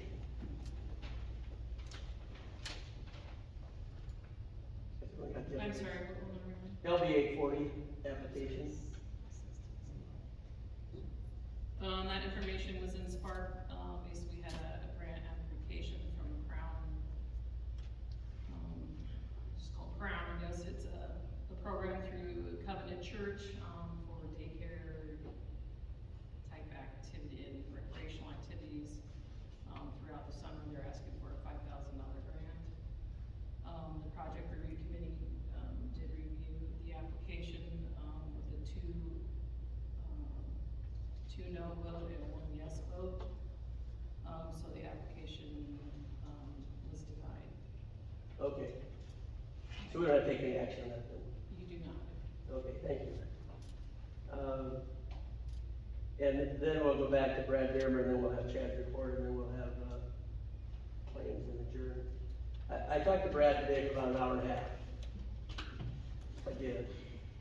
And I told him that what we told him last month, and that he told me that he would have it out in May, and for sure by the June meeting, and he hasn't had time to remove it yet.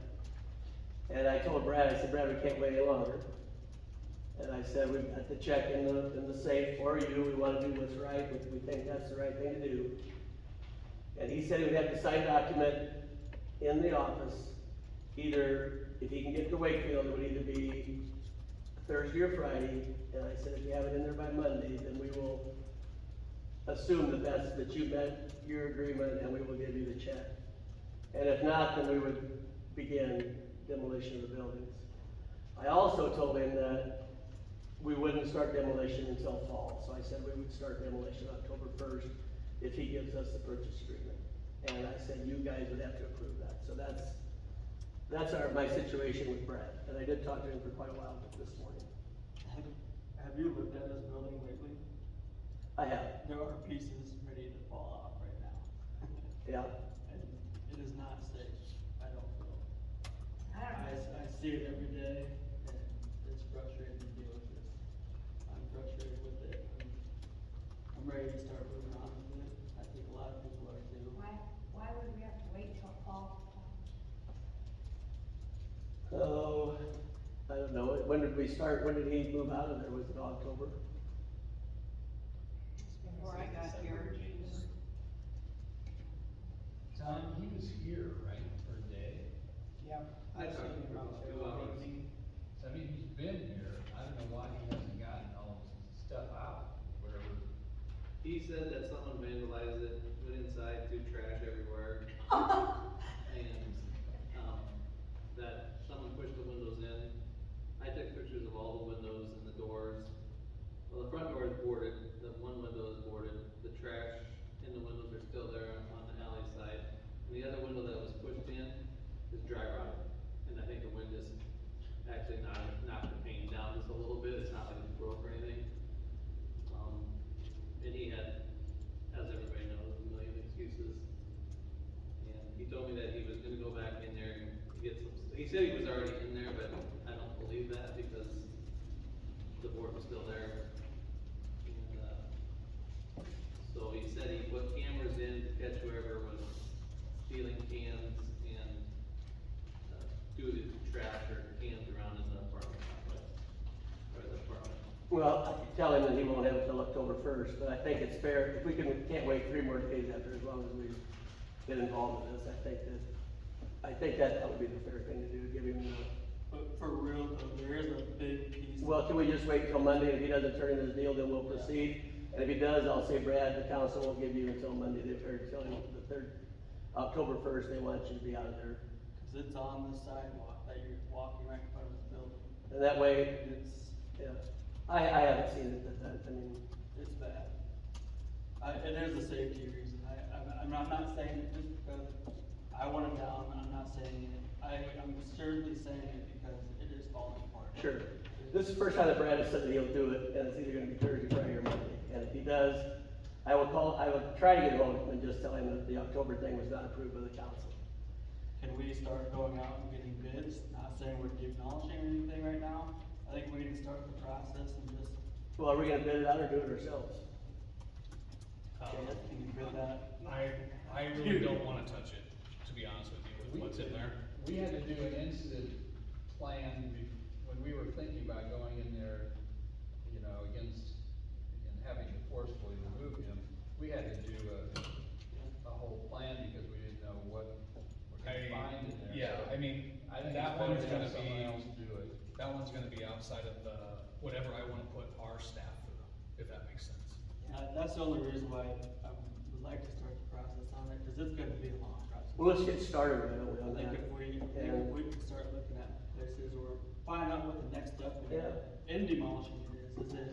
Yeah, Do we have to have a certain company come in and do it? Do we have to hazmat hope to have it demolished? Do we have to, I mean, I don't know.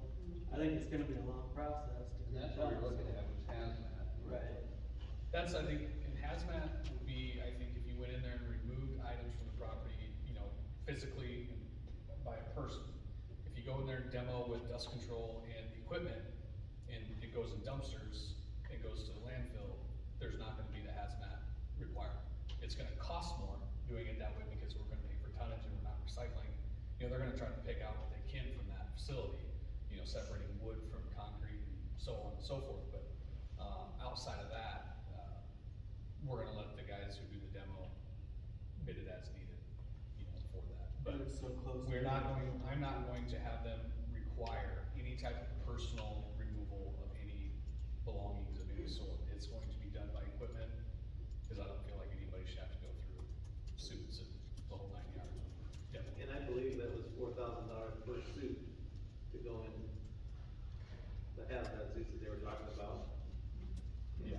sure they haven't had cheaper over the past year. So to clarify a couple things, I mean, if he signs the purchase agreement, then I think, first of all, he doesn't get the cash until we close, because there are closing costs. I don't know where he's at with taxes on it. I can determine that fairly quickly, but there's taxes which under the purchase agreement, he's obligated to pay his back taxes. He's got some expenses that come out of it, so until we actually close on it, he's not getting his cash. But as soon as if he's accepted the purchase offer, I think we can tear the thing down. We don't have to wait till October first if he's signed. No, if he signs the purchase agreement, he But if just he doesn't asked. have it by Monday, is that what you're saying, Paul? If he doesn't have it by Monday, we move forward with how we see amicable, right? We move forward with. Right, but we don't have a purchase agreement, but we can, Lee said that it could be torn down by. We've given, the only thing I would do, if he doesn't do it, so we're just gonna go ahead and demolish it. I think we give him a notice that we're gonna do it on a date certain, so we need to line it up. Well, I think we probably need to give bids for it. Yeah, it'll take, Yeah. probably next week to have bids for it, I would say. So, I But mean, I nobody's can gonna send get him a to it. notice that says by the Nobody's next, gonna by get the to it August soon. meeting, you have to have everything out of there. Yeah. I mean, By the August meeting. Yeah. I don't know what he's got in there. He says he has a guitar collection. I don't know where. But A lot of cans, I'll tell you that. He said somebody that do some. Yeah, anyway. I don't know how to get hold of Brad, but I think if he has, like you say, a couple of weeks, that would suffice to get his stuff out of there. well, I just think that you go by what he told you, if he says that, he says gonna have it in by Monday, that would be, That's right, that's what I told him, this is So the deal. by Monday, if he doesn't have it in, we said it was gonna be by this meeting, and that's what we said last month. So if it's not in by Monday, then we just move forward with what we have a lawful right to do. Yeah, but hopefully we'll get the purchase agreement on Monday. You'll line up or look for Demo, yeah, demo options. yeah. That won't be a problem. But he won't get his check on Monday then. Can we give him partial payment? I would, No, not until we close. But it's not gonna take a long time to close. That's Monday, July 18th, that's gonna be in the minutes. That is the last day we will accept him coming in to sign the purchase agreement, or the city will initiate action. I mean, That's what it needs to be That's what it clear, needs to be. black and white, we're done, Will you make the motion then? okay? You just did. I did. But you're gonna pay him the money if he turns in his purchase agreement. by Monday. Oh, yeah, uh-huh. Not as Monday. No, not as Monday, the purchase agreement will be taken care of, that portion will be taken care of, then there's all the other things to figure out, which is back taxes, expenses, and Well, how things much like are the that. back taxes? That's, we gotta figure all that out. We gotta figure it out. It won't take you long to do that, but. You gotta have a signed purchase agreement first, before you can do That that. that's. And we order title insurance, so Yeah. to make sure there's no liens. Yeah. But if he doesn't, I'm saying if he doesn't come in and sign the purchase agreement by Monday, then the city initiates action to demolish the property. That's what I told him this morning, Mel. Okay. Okay. Exactly what I told him. Sounds great. Motion. That's my Need a motion. second. Second, go ahead. Who seconded it? Go down, Larry. Larry. Okay, Scott? Aye. Larry? Aye. Ross? Aye. Yeah. Okay, now the city administrator report.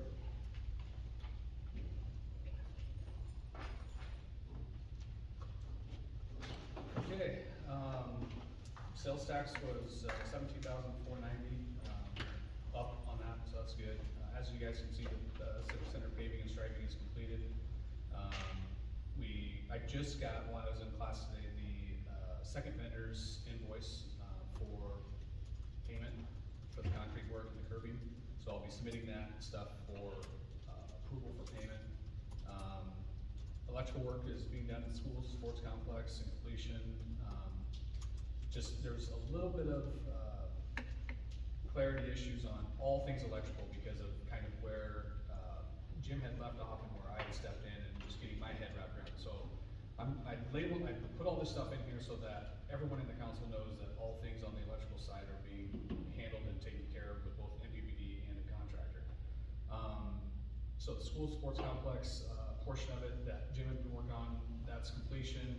And now we're in phase 2 of that, which is, from the west junction box, to the actual, facility itself. And, MPPD is lined up for their installation and wire pull.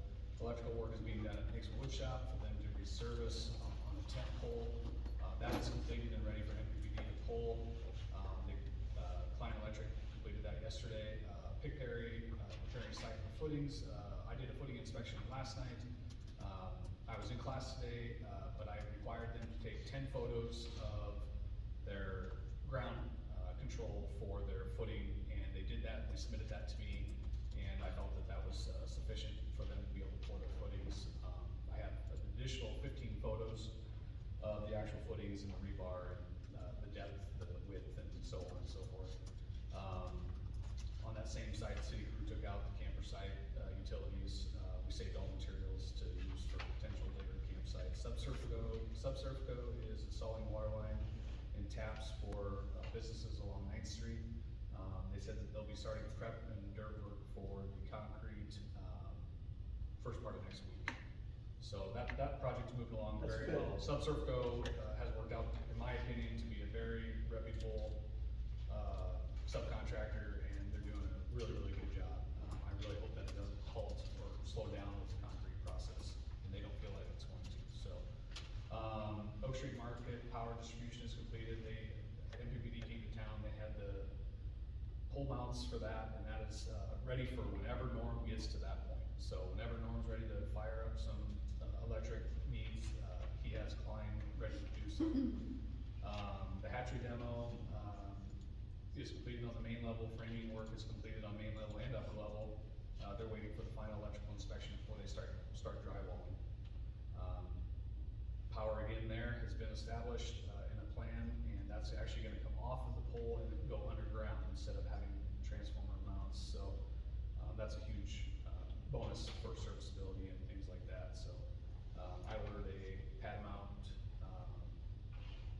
for that site, and that'll be specifically made for them, and will be here sometime in September. Another thing that we're working on, 9, is homes and community are being cited for tire code and code violations. We're working on something to go in the paper. I sent an email out on that.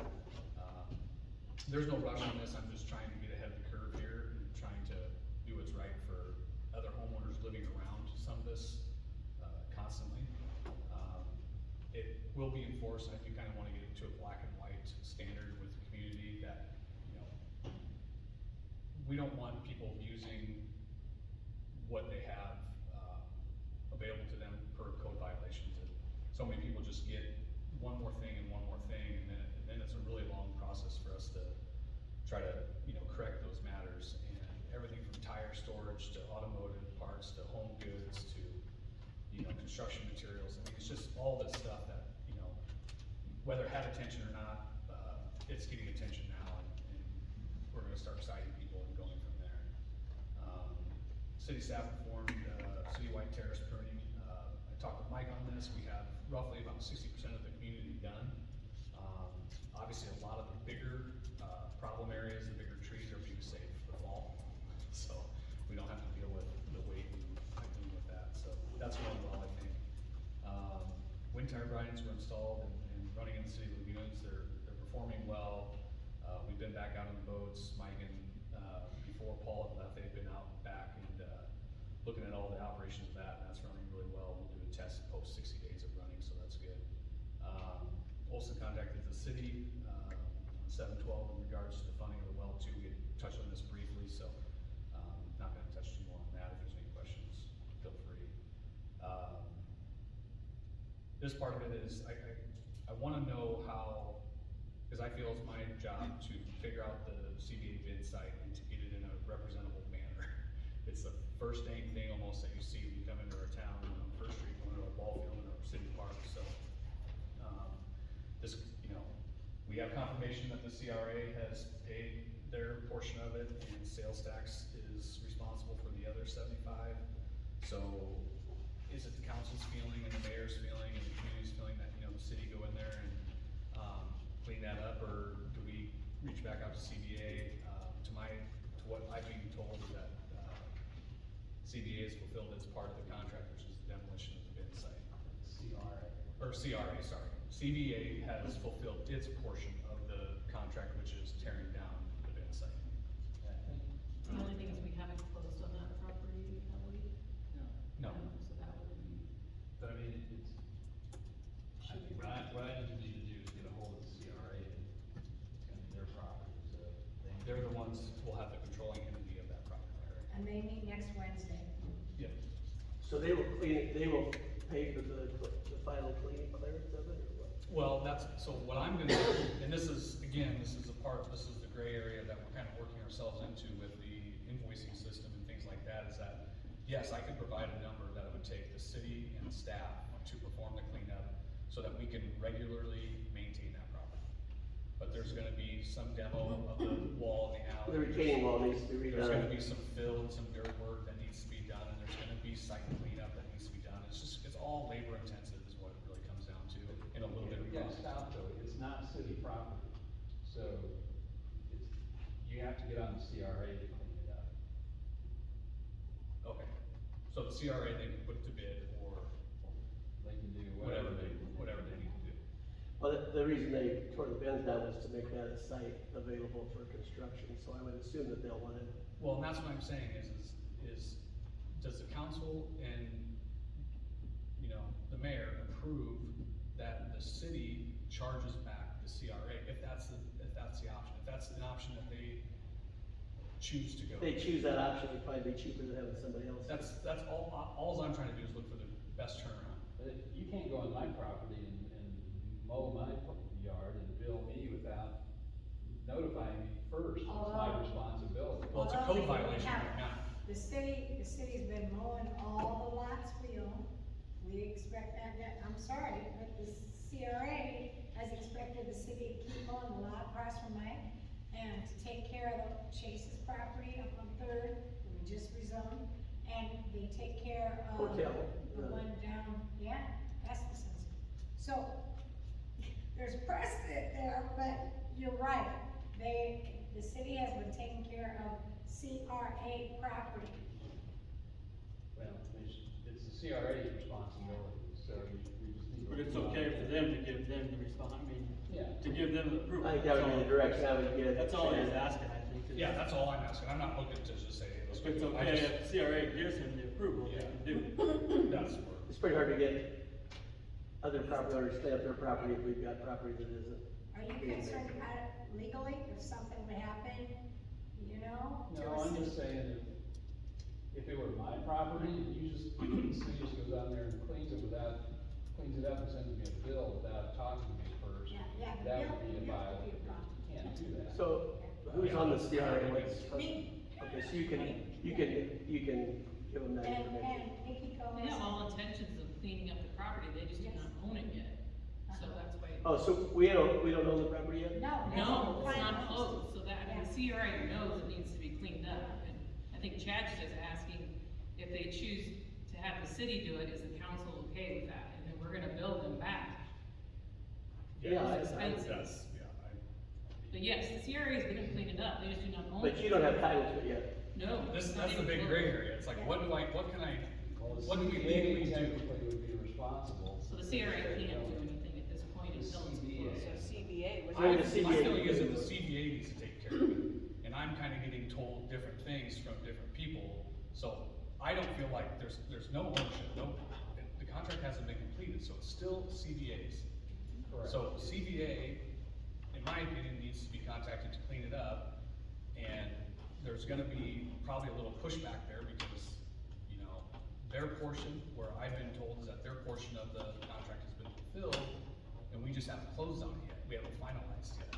So there's the gray area, it's kind of, My They understanding have is. signed the deed, but we haven't had the closing conference because they haven't signed the closing statement. Right, their second check, their second payment is in the pile and will be handed to them, you probably get this week, if Paul gets through. If that's what if we they get choose to the, close. that's when they're closing. If I remember right, the concrete's our responsibility. Yeah. that's there right now is going to be the responsibility of the CRA. Do you have the capability, given the machinery, to, you know, the concrete? The concrete's not going until a decision or something on Right, the line. but- What well, we're let's say looking, that, you know, we decided- filled in preemptively from rock from the, civic center, dirt from the civic center, the hole for the pit and the inverted, bin, that was a public safety matter. So we did that, but, it was for safety only. And it was requested by CDA's demolition guy that that be filled in before he pulled off his piece of equipment. So we did that as a public safety matter. What we have capabilities of doing is doing all the grading to get it to a maintainable site. Where, and that's all that's gonna happen until the lot is either sold or purchased and developed by somebody else. But as far as the concrete that's there, you're not talking about. Not pulling any of that out, no. Who's gonna do it? That would be in the contract of whoever purchases it and or develops it or the CRA. So you're just gonna leave it. I think you're talking